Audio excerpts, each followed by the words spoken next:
అదరకొట్టే కారం రంగు రుచి ఆచి కారం పొడి. తెలుగు వారి #1 చాయిస్ తెలుగు మ్యాట్రిమోనీ. నమస్తే రవిచంద్ర రెడ్డి గారు. నమస్తే ప్రసాద్ గారు. సార్, మన ఉపసభాపతి రఘురామకృష్ణరాజు గారు తాజాగా కొన్ని కామెంట్స్ చేశారు. అవేంటి అంటే, మరలా బడ్జెట్ సమావేశాలు ప్రారంభం కాబోతూ ఉన్నాయి. సో ప్రతిపక్ష హోదా ఉన్నా లేకపోయినా విపక్షంలో ఉన్న పార్టీ వైసీపీ. ఆయా ఎమ్మెల్యేలు మరి సంతకాలు, కొన్ని దొంగ సంతకాలు పెట్టారని చెప్పేసి కావచ్చు. ఏదైతే 60 దినాలు గైర్హాజరైతే మాత్రం అనర్హత వేడిపడే అవకాశాలు ఉన్నాయని, ఇప్పటికే 48 రోజులు ఈ అసెంబ్లీ సమావేశాలు జరిగి, ఇంక 12 రోజులు కనుక ఇదే కొనసాగితే మరి వాళ్ళపైన అనర్హత వేడిపడే అవకాశం ఉంది అని చెప్పేసి ఒక భావన. అయితే ఇప్పుడు వీళ్ళు ఏదైతే సంతకాలు చేశారో అవి ఎథిక్స్ కమిటీ కూడా పరిశీలిస్తున్నారు అని చెప్పేసి అంటున్నారు. సో ఏం జరగబోతుందంటారు? ముఖ్యంగా రఘురామకృష్ణ గారు ఉపసభాపతిగా ఉన్నప్పటికీ అయ్యన్న పాత్రుడు ఆబ్సెన్స్లో ఉపసభాపతి గారికి కూడా అన్నే పవర్స్ ఉంటాయి ఖచ్చితంగా. సో ప్యానల్ స్పీకర్ అయినా లేకపోతే ఉపసభాపతి అయినా కూడా. అవును. సో ఖచ్చితంగా కూడా తను చెప్పే అంశంలో పారదర్శకత అందరికీ తెలిసిందే. 60 days కానీ సభలో రాకపోతే, గైర్హాజరైతే, సభకి గైర్హాజరైతే వాళ్ళని టర్మినేట్ చేసే అవకాశం స్పీకర్కి ఉంది. ఆ కెపాసిటీలో ఖచ్చితంగా సస్పెండ్ చేయవచ్చు. 10th షెడ్యూల్లో ఆర్టికల్ 188లో ఉంది. సో ఆ 10th షెడ్యూల్లో ఆర్టికల్ని బట్టి ఖచ్చితంగా చేయొచ్చు. ఆ ప్రొవిజన్ మేము వాడతాం. మిమ్మల్ని సభకు రానప్పుడు మీకెందుకు జీతభత్యాలు దండగా, మిమ్మల్ని మేము అనర్హులుగా ట్రీట్ చేస్తాం, కాబట్టి ఆ పరిస్థితి తెచ్చుకోవద్దు. మాకేం అంత ఉత్సాహం లేదు, కానీ మీరు వస్తే బాగుంటుందనే ఉద్దేశంతో మళ్ళీ చెప్తున్నాం. కరెక్ట్. మీరు రండి, లేదా సస్పెన్షన్కి సిద్ధంగా అండి అని మంచి మెసేజ్ బ్లంట్గా ఇచ్చాడు.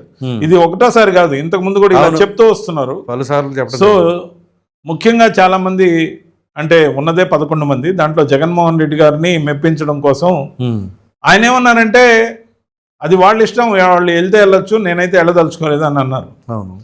కానీ వాళ్ళ ఇష్టం అన్నప్పుడు నాయకుడిని కాదని వాళ్ళు పోలేరు కదా.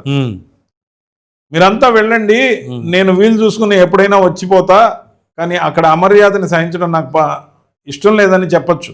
అవును. లేదా నేను అప్పుడప్పుడు వస్తా, మీరు లీడ్ చేయండి, మీరు డిప్యూటీ ఫ్లోర్ లీడర్ గా ఉండండి అని చెప్పి ఇంకేమన్నా కూడా పెట్టచ్చు. అవును. అలా కాకుండా మీకు ఇష్టం ఉంటే పోండి, నేనేం చెప్పదలుచుకోలేదు, కానీ నేనైతే ఇంట్రెస్టెడ్ గా లేనన్నప్పుడు ఎవరికి వాళ్ళు పోటీలు పడి ఎవరు పోకుండా ఆగిపోయారు. కొత్తగా ఎలక్ట్ అయిన ఎమ్మెల్యేలు కూడా ఉన్నారు. అవును.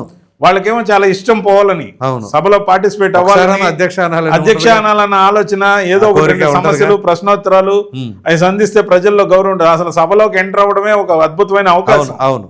సో ఆ అవకాశాన్ని వృధాగా పోతుంది అనే భావన ఉంటుంది. నెక్స్ట్ టైం మనలో ఎవరు ఎమ్మెల్యేలు అవుతామో, ఎమ్మెల్యే టికెట్ మళ్ళా మనకే ఇస్తారా లేదా, ఒకవేళ ఇచ్చినా మనమే గెలుస్తామా లేదా, ఇన్ని పజిల్స్ మధ్యలో గెలిచి వచ్చిన అవకాశాన్ని వాళ్ళు సద్వినియోగం చేసుకోవడంలో, నాయకుడికి భయపడి, నాయకుడి మెప్పు కోసం.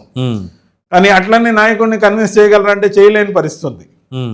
సో ఆ సందర్భంలో కొంతమంది గుమ్మనంగా వెళ్ళి రిజిస్టర్లో సంతకాలు పెట్టి వస్తున్నట్టు 5-6 మంది, మిగతా వాళ్ళు అది కూడా పెట్టనట్టు ఏదైతే బయటకు వస్తుందో, రఘురామకృష్ణరాజు గారు అనేది ఏంటంటే ఎథిక్స్ కమిటీ ఆ సంతకాలు పరిశీలిస్తుంది, ఆ విధంగా చెల్లదు అంటున్నారు. ఒక భారతీయ జనతా పార్టీ సభ్యుడిగా నా సూచన ఏంటంటే, ఉపసభాపతి అయిన రఘురామకృష్ణరాజు గారికి మీడియా ముఖంగా ఆ రిజిస్టర్ ఏదో తీసి లోపల స్పీకర్ దగ్గర పెట్టండి.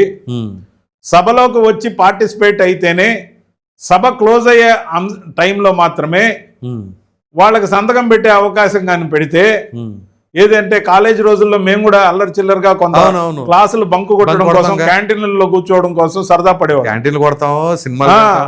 ఏదైనా కానీ మాక్సిమం క్యాంటీన్లలో కూర్చోవడం కొంత అలవాటు అయినప్పుడు అదొక ఆనందం. ఏంటంటే రోజు ఏం క్లాసుకు పోతాం, అదొక హీరోగిరి అనుకో. సో ఫ్రంట్ డోర్ నుంచి పోయి బ్యాక్ డోర్ నుంచి కూడా క్లాస్ రూమ్ నుంచి వచ్చిన సంఘటన కాలేజ్ రోజుల్లో అప్పుడప్పుడు ఉన్నాయి. నాకే కాదు, చాలా మందికి ఇది అనుభవమే. అది హీరోయిజం అనుకునేవాళ్ళు. కానీ ఇది చట్టసభ. అవును. చట్టసభ ప్రజలు ఇచ్చిన అవకాశం. కరెక్ట్. అది మన పేరెంట్స్ కడితే మనకు సీట్ రావడం, మన మెరిట్ తో రావడం. కానీ ఇది ప్రజలు ఇచ్చిన అవకాశం. Directly responsible to people who elected them. అటువంటప్పుడు వాళ్ళు ఈ అల్లరి చిల్లరగా ఉండకూడదు. కాబట్టే ఈ సూచనను ఏమన్నా పరిశీలిస్తారేమో రాబోయే రోజుల్లో అని నేనైతే కోరుకుంటున్నా. ఎందుకంటే బయట ఎక్కడ పెట్టేసి అట్లా తచ్చాడు క్యాంటీన్ దగ్గర వెళ్ళిపోతే అటెండెన్స్ రిజిస్టర్ బయట ఉండబట్టే కదా ఈ సౌకర్యం.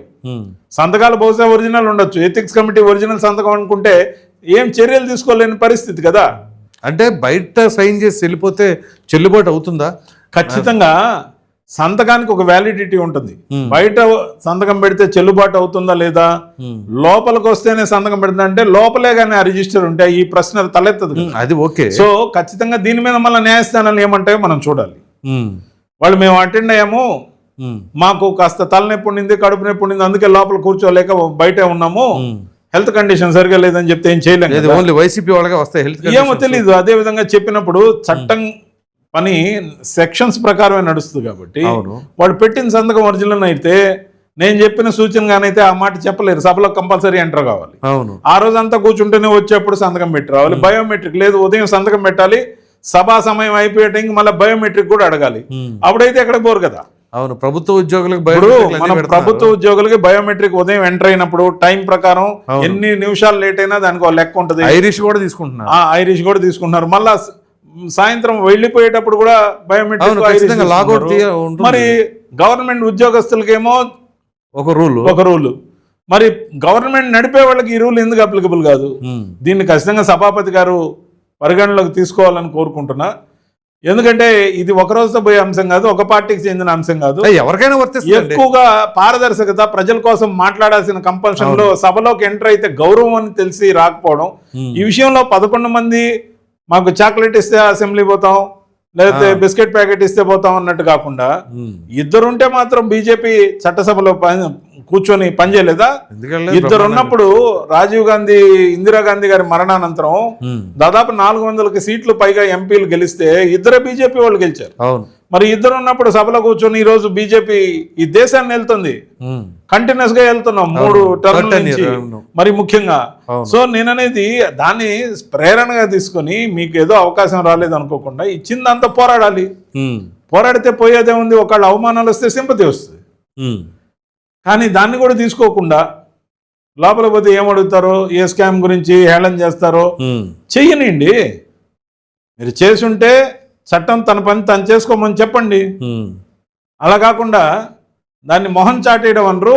ఆత్మరక్షణ కోసం అతిగా స్పందించి ప్రజలకి రెస్పాన్సిబుల్గా ఉండాల్సిన వాళ్ళు ఉండకుండా జీతాలు డ్రా చేయడం నేరం.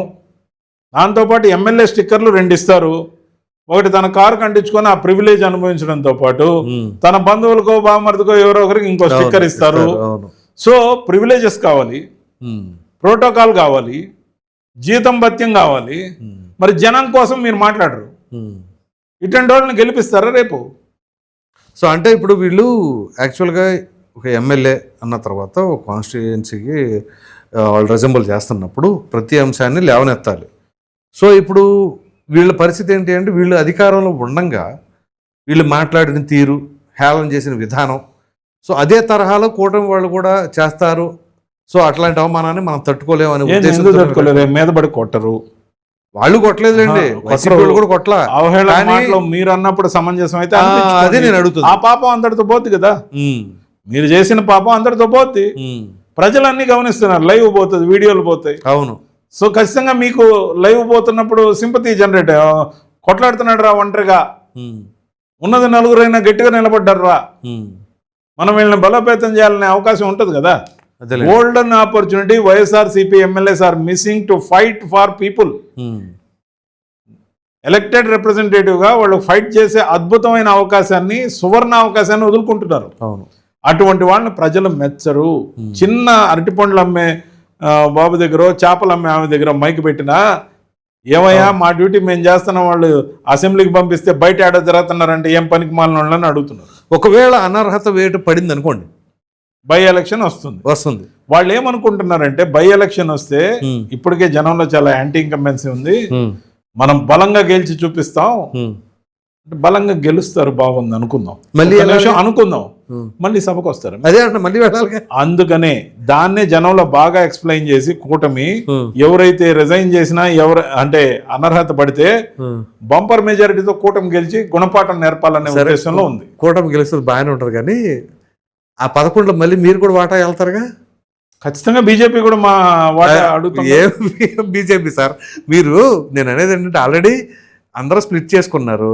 ఇప్పుడు ఆ 11లో ఓడిపోయిన వాళ్ళు ఏ పార్టీ వాళ్ళు వాళ్ళకే ఇస్తారా? అలా ఏం కుదరదు, మళ్ళీ అంతా షఫుల్ చేసేసి చేసుకుందామంటారా? అట్లేం లేదు. ఇప్పుడు 11 సీట్లలో వైఎస్ఆర్సీపీ గెలిచిన 11 అంటే డిస్క్వాలిఫై అయ్యారు అనుకోండి, అయ్యారు. దాంట్లో టీడీపీ ఎన్ని పోటీ చేస్తుంది, జనసేన ఎన్ని పోటీ చేస్తుంది, బీజేపీ ఎన్ని పోటీ చేస్తుంది అనేది ఒక లెక్క ఉంటుంది. అదే సార్ నేను అంటుంది. ఖచ్చితంగా ఇప్పుడు ఆల్రెడీ ఓడిపోయిన వాళ్ళు ఉంటారు కదా, ఆ ఓడిపోయిన వాళ్ళు ఇప్పుడు ఫర్ ఎగ్జాంపుల్ ఆ 11లో కూడా 10 టీడీపీ, ఒక బీజేపీ ఓడిపోయింది అనుకోండి, అలాగే తీసుకుంటారా? లేకపోతే మాకు 3 నేను బీజేపీ అడుగుతుందా మరలా? బీజేపీ 2 సీట్లు ఓడిపోయింది. అవును సార్, ఆ 2 సీట్లు అయినా మేము మళ్ళా కొట్టుకొని వస్తాం కదా. లేదా ఇస్తే ఇంకో ఆ 2 అంటారా? టీడీపీని కూడా ఒకటి అంటారా? ఏమో అడిగే అవకాశాలు అది అంటుంది. ఇంకొంచెం ఎక్కువ అడుగుతాం. ఆగరు మీరు ఎంత అయితే మాత్రం ఆగరు. బీజేపీ ఎదగాలని కోరుకునే పార్టీ, ఎదగాలని ఎవరైనా 21 రాష్ట్రాల్లో ఉన్నాం. ఒక సీట్ అడిగితే ఏమవుద్ది సార్? మీరు సమంజసంగా మాట్లాడుకోవాలి సార్. మీకున్న బలానికి ఆంధ్రప్రదేశ్లో మీరు అడిగిన సీట్లకి ఏమైనా సంబంధం ఉందా? ఒక మాట చెప్పనా, బలం అనేది ప్రజల తీర్పు. కూటమిలో భాగం ఉన్నాగా మేము బీజేపీ సొంతంగా ఎదగాలని నిర్ణయంలో లేం కదా. అది ఓకే, కూటమి పద్ధతులకి కట్టుబడి ఉన్నాం కదా. ఈ రోజు బీజేపీ 2 సీట్ల నుంచి 77 సీట్లకు వచ్చింది బెంగాల్లో.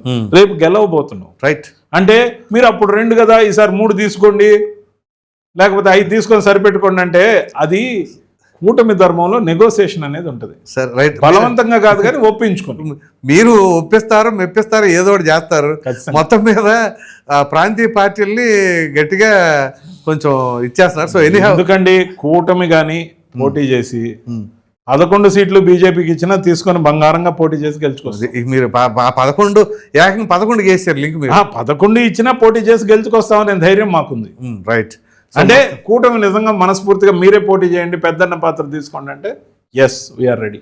ఆల్రెడీ పెద్దన్న పాత్ర మీరే ఉండారు. అంటే రాష్ట్రంలో లేవు కదా, రాష్ట్రంలో ఉన్నా లేకపోయినా అక్కడ డబుల్ బై ఎలక్షన్ ఇస్తే మాకేం పని సార్, మీరే తీసుకోండి నేను మోడీ గారికి చంద్రబాబు నాయుడు గారు చెప్పారు అనుకోండి బంగారంగా. సార్ రైట్, అదంతా మీరు నిర్ణయించుకోండి. సో థ్యాంక్ యూ అండి. నమస్కారం.